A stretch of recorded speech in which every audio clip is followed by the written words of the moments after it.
Ask you, Toyosi, a lot of people don't have very much faith in Tinubu as presidency because, let's face facts, he didn't get the majority votes. Maybe 39% as opposed to the 63% that don't believe in him. How can he steer the ship to earn the confidence of Nigerians and take hard decisions that will hurt the benefit of the nation? You know, decisions that might make him unpopular. How can he build relationships amongst Nigerians devoid of political bitterness?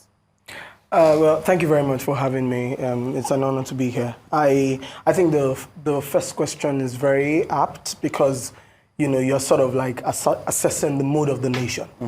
But I think the first thing that I would say, you know, about, you know, President-elect Bola Ahmed Tinubu is it's important the kind of people, the quality of people that he surrounds himself with, and the quality of, you know, the quality of intentions that those people have. One of the fundamental challenges that Nigeria does suffer today is the weakness of our public institutions.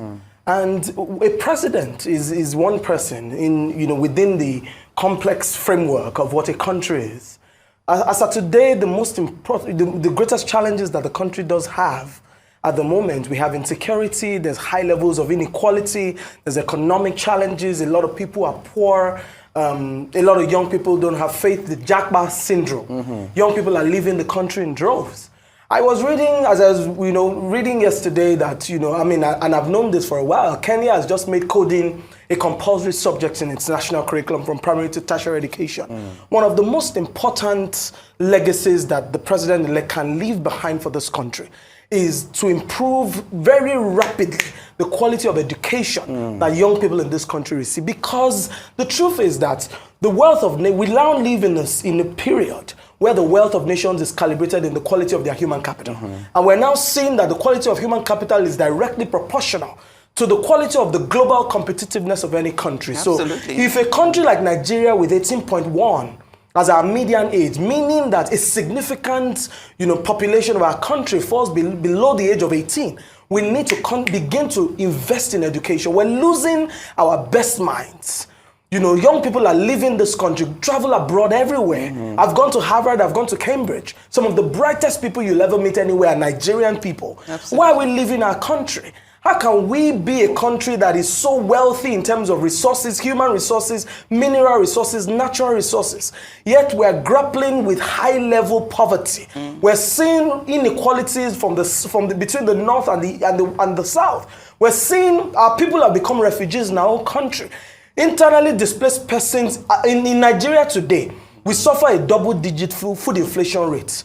Because Benue states, out of all 21 states of Nigeria, out of 23 states of the local government in Benue State, 21 of them have been overrun by all manners of violent attacks. And if Benue, Taraba, farmers in Gombe, in the northwest, in Borno, cannot farm, the people in the south are the ones who are going to suffer. If we don't fix our education, we're going to constantly have a country where we're majoring in the minors, where our young people do not see any potential for the country. We cannot. I want to challenge the president-elect that this is not a season of tokenism, where you want 30% women, you want 40% young people. This is a season of competence, character, and capacity. Absolutely. This is a season where we need the institutionalization of the rule of law. This is a season where young people are now wise enough, and they will demand mandatory accountability from this incoming government. He has a lot of work on his hands. The country is on the edge of a precipice. People are unhappy. And it's not by the making of one person.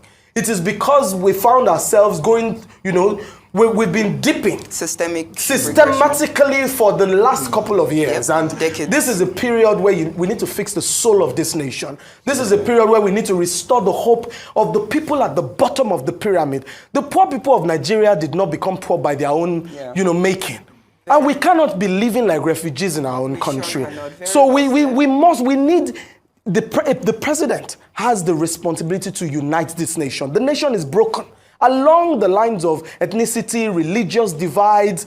There's so many, impediments that he's going to, he needs to hit the ground running. Once the inauguration is done on Monday, there's no holiday. Even now. Or from Tuesday morning, he has to announce his cabinet on time. We want to see performance management measures. Immediately. With the ministers that are going to be appointed need to be giving key performance indicators. We need to understand what their plans are. Education, economic development, the financial framework of the country, the security issues, the inequality issues have to be fixed. We need to live free in our own country. Nigeria is a democracy. We want leaders who listen. The president needs to come close to home. There have to be familiar channels of interaction where the new leader, and this is not just about the president, because it is a tendency for Nigerians to focus so much on the federal system of government and forget that we have state governors and local government, chairmen. For example, the fact that your inner city roads in your local communities are not fixed is not the problem of the president in Abuja. It's the irresponsibility of a local government chairman who doesn't understand the mandate of his office. For me, the office of the citizen is an extremely powerful office. But the point for, the learning that young people like me have come away with in the last couple of years is the intentional impoverishment of our people. When Professor Femi Osofison said that when the same mind clamors for bread and books, bread will always win. You are seeing what ChatGPT is doing around the world. The founder of OpenAI was in Nigeria a couple of days ago, Sam Altman. He says that ChatGPT users Nigeria has the highest number of ChatGPT users, one of the highest users of ChatGPT in the world. Artificial intelligence, quantum computing, data analytics. We need a country that places innovation at the core of our national development framework, where we are able to give young people the skills that align significantly with the future of work and the fourth industrial revolution. Do you have any plans to venture into politics? In what capacity and when? And what will your ideal president of Nigeria look like in 2027? I would like to, for me, people that don't know where they are or where they're coming from would find it difficult to define exactly what what the ideal future for them would be. So I work in tech, and tech is a very good thing. But I think that one of the the fundamental issue that we need to fix in Nigeria today is poverty and inequality. There is no way a country where the mass majority feel that they are not part of the country. When you talk about the billions, you see, people don't eat GDP. You cannot measure growth by Nigeria's billions of dollars, all right? NDIC said a couple of years ago that only 2% of Nigerians have 500,000 naira and above in their bank accounts. That's only 2%. So my problem is, I see one day, we are the 1% of the 1% of the 1%.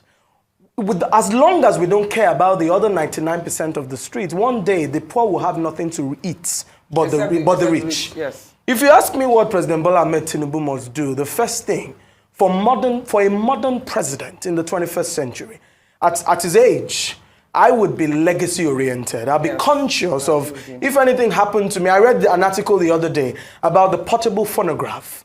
And if the world came to an end or rapture happened or your house, a fire outbreak happened in your home, what would you carry with you?